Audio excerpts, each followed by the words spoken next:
for tonight's News in Context, we look back in history to examine women in politics.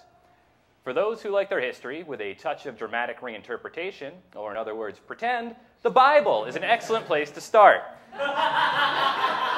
In addition to being the first woman to be a woman, Eve was also a charter member of Eden's bicameral power-sharing cooperative. Despite a comparatively forgiving constituency made up of birds, sticks, and trees, Eve's often radical political views challenged prevailing opinions of the time.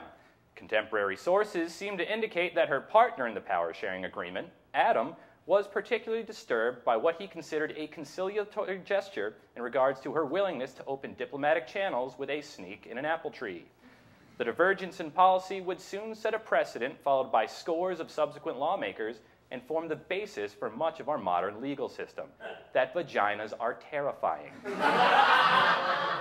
Indeed, it would seem much of our history is filled with stories of powerful women scaring the shit out of powerful men.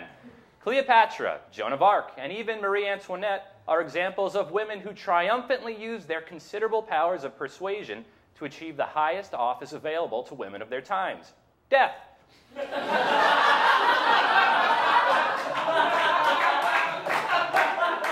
Even on our own shores, the Salem witch trials were not a purge of actual witches, but potential social rivals and political malcontents.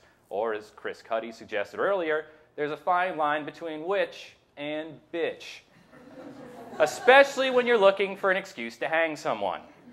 It would take years of hard work by reformers like Lucretia Mott, Elizabeth Cady Stanton, and Susan B. Anthony for American women to be officially granted equal representation in the democratic process.